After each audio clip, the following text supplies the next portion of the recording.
student. I hope you all are doing well. This is my sixth video lecture. In this video lecture, I am going to talk about in Java language tokens and keywords. Especially keywords are also part of tokens. But as per the SPT syllabus, they mentioned tokens and keywords. This is one of the subtopic in your first unit. So we have to remember one thing here, that is keywords are also part of tokens. Especially tokens, 5 types. 5 kinds of tokens we are using in Java programming language. You will see what is a token and types of tokens and where we are using these tokens and what is a token, these tokens and what is the specialty of all these things. We will see each and everything in detailed manner. Content of the lecture. I am going to talk about keywords, identifiers, literals, operators, and symbols. I already told tokens are 5 kinds or 5 types. First one is keywords, identifiers, literals, operators, and special symbols. First one, keywords. Keywords also called reserved words, reserved, because this special type of keywords we will use for a special type of functions or special type of task. That's why these words are reserved. These keywords we will not use for any different purpose. If you will use these words, we will get the compilation error. So keywords specially meant for a specific task. We cannot use these keywords as variables or different purposes.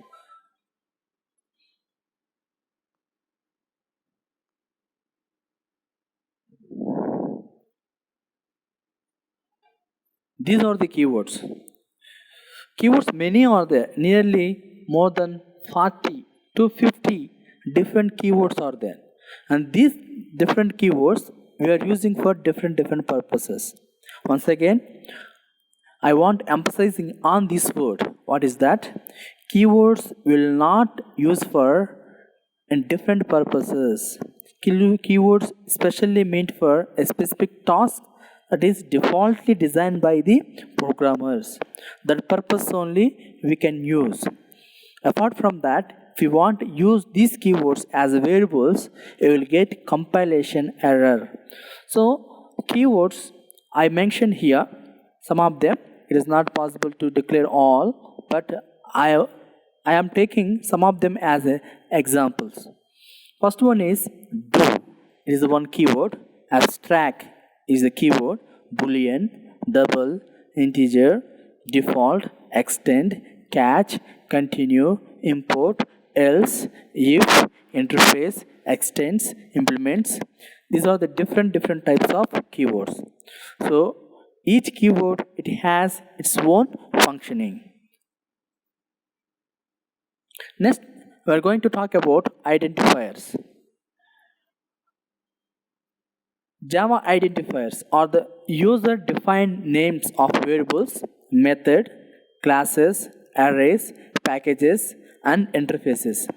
So these all are called identifiers.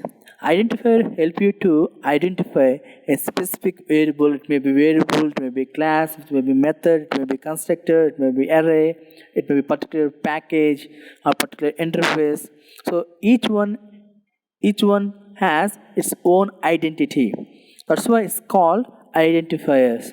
Once you assign an identifier in a Java program, we can use it to refer the value associated with that identifier in a later statements. For example, take a equal 10. So a you can call is an identifier. So in this identifier associated with the value 10. So it will be identified in a later statements. There are some default standards which you must follow while naming the identifier, such as I already told.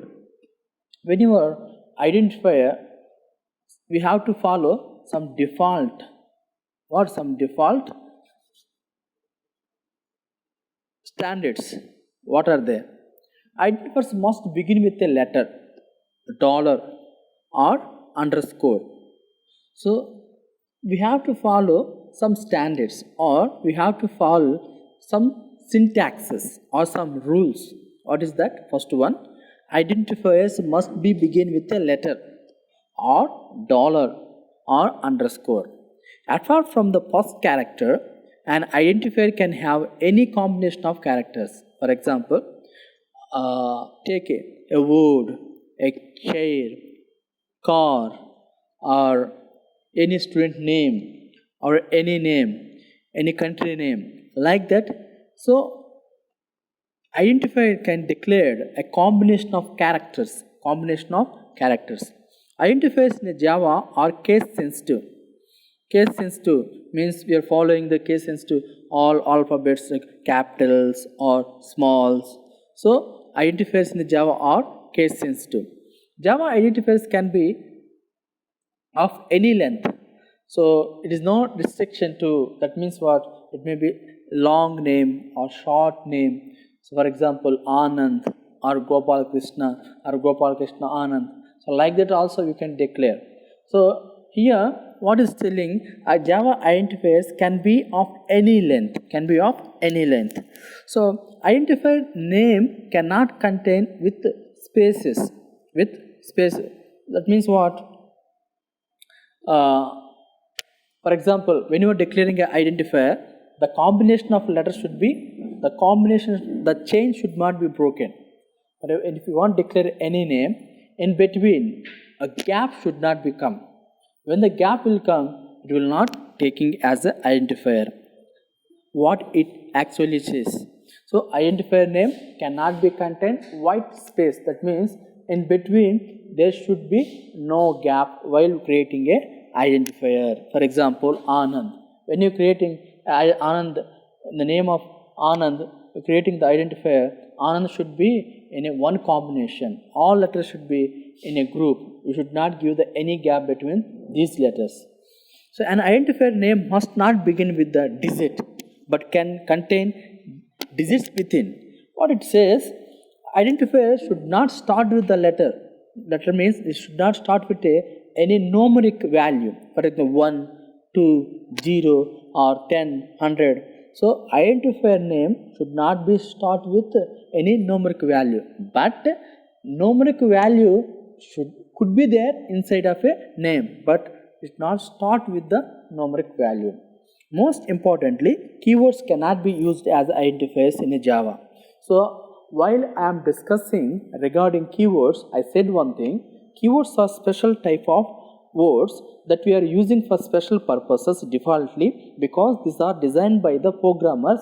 Keywords will not use for in multi-purposes. Each keyword, it has its own functioning. That actually it says most important thing that we have to understand here, keywords cannot be used as identifiers in a Java.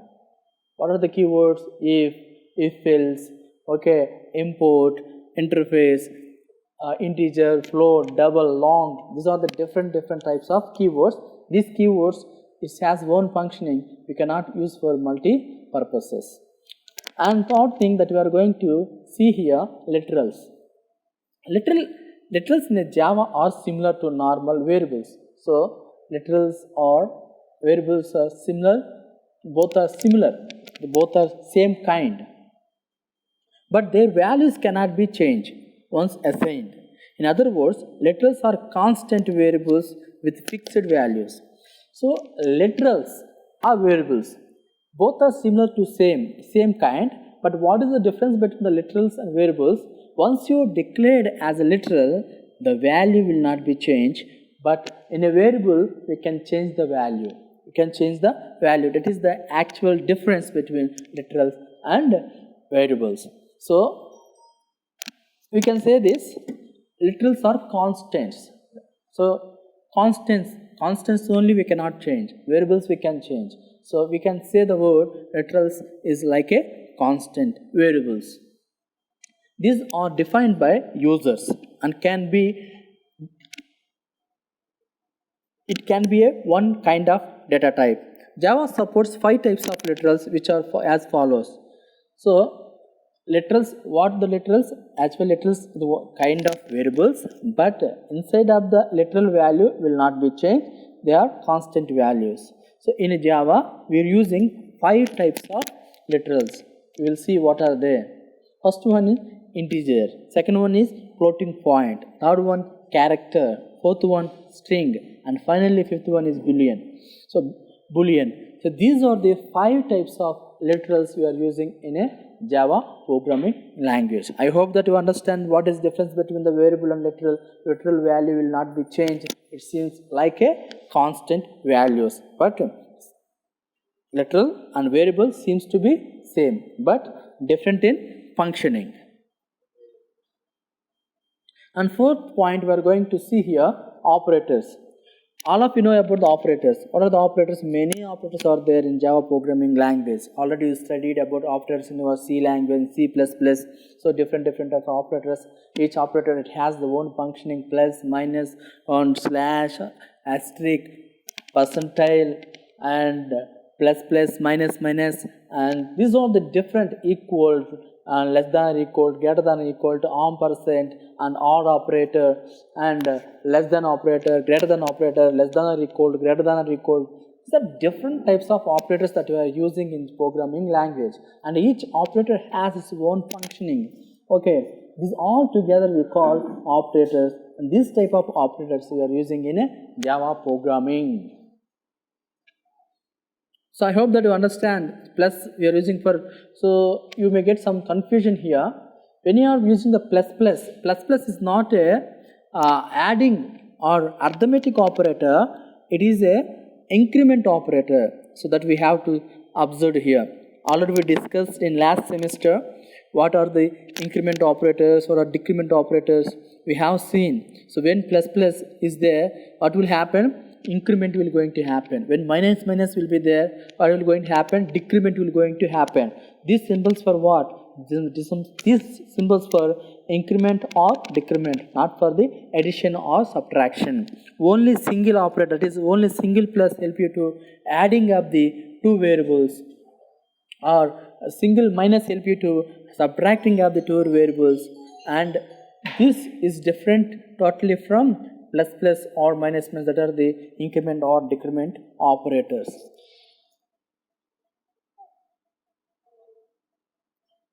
And finally, we are going to talk about special symbols. What are the special symbols? The special symbols in Java are a few.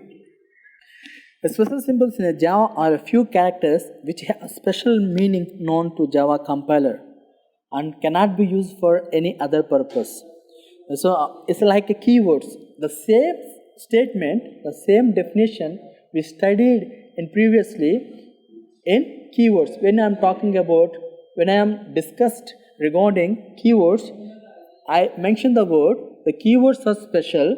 They have a special functioning. The same manner, each symbol, it has its own functioning. So we cannot be used for any other purpose. Okay, Java compiler cannot be used for any other purposes. Each symbol, it has its own functioning. Look at here. These are the symbols. Bracket, one symbol. Curly braces, another symbol. And semicolon. Inside of the bracket, asterisk is there, and comma is there, braces is there, parenthesis is there, brackets is there. So these are the different types of symbols. So bracket, it has its own meaning in compilation time, and the parenthesis, it has own meaning in compilation time. Braces also has own meaning in compilation time. Comma, semicolon, asterisk. These are the different types of symbols that you are using in Java program. But one thing that we have to understand here, when you are using these symbols, it has its own functioning. So I hope that you understand different types of tokens in Java programming.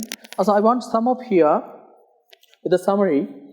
So what we discussed in this video lecture, first thing we discussed regarding keywords, and then identifiers, then literals, and then operators, and finally we discussed what are special symbols and different types of symbols and each symbols how it has its own functioning in Java programming language. I hope that you understand this concept clearly.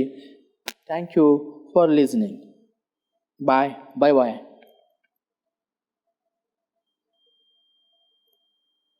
So these are the reference for your textbooks and video lecture.